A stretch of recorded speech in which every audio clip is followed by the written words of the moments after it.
November 1974, Shorthand English Senior Grade. Get ready for the dictation. 10 seconds. 5 seconds. Start.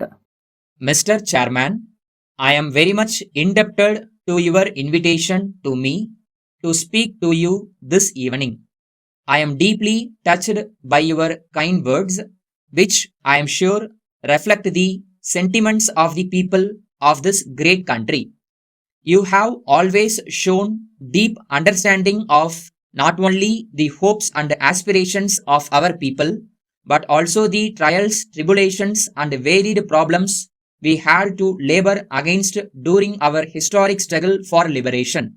May I say, our movement for freedom took inspiration from the thoughts and deeds of some of your wonderful men. We have stood for freedom and democracy in our country because we believe that these ideals are common to all mankind and are indivisible.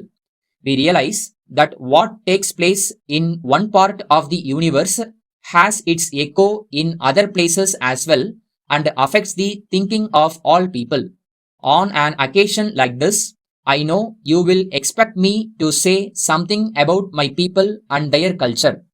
To a distinguished audience like this, so well informed and enlightened, I have very little to say. But there is one basic fact about our culture which is not very much appreciated. Our country is so diverse and so full of contradictions that what is true of some parts may be equally untrue of other parts. Nevertheless, there is an underrunning stream of unity, a unity in diversity which binds the whole nation. This is something which we have always cherished.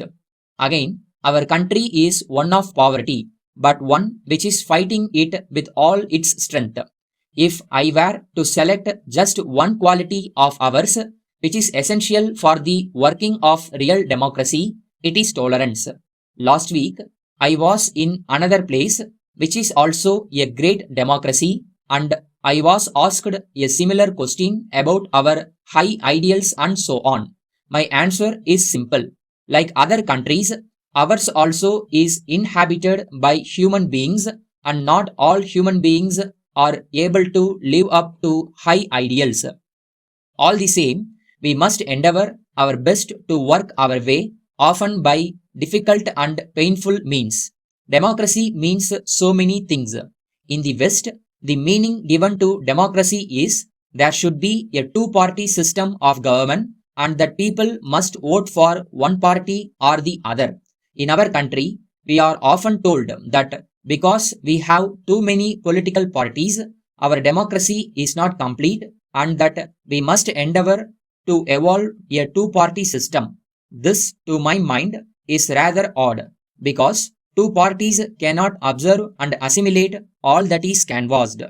Although I must admit that multiplicity of parties, as in India, is not of very great help to the people.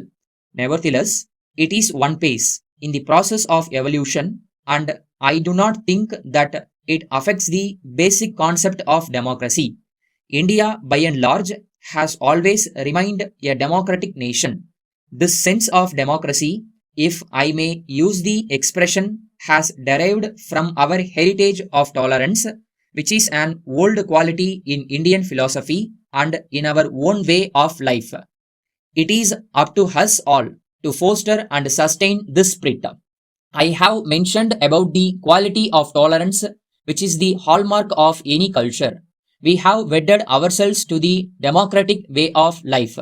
Such a thing is absolutely necessary, especially when we have differences of language and customs, because democracy stands for settlements or decision by consent of a majority and execution of the final decision by all. Dear Sir, we have for acknowledgement your kind letter of yesterday's date, assuring us of your valuable patronage, subject of course to the question of price being settled to your satisfaction. While we are happy about your response, we are obliged to place before you certain fasts which have a bearing not only on the cost of production but on the trade as a whole. The world is passing through a state of economic crisis owing to a variety of circumstances like change of consumer tastes on the one hand and a fall in production of consumer goods on the other. You will kindly appreciate that the twin factor had affected our trade as much as it has influenced the trends in other parts of the world also. As regards our future business relations, we would advise that it would be in the best interests of both of us if we sit and discuss the whole issue of prices in all its aspects.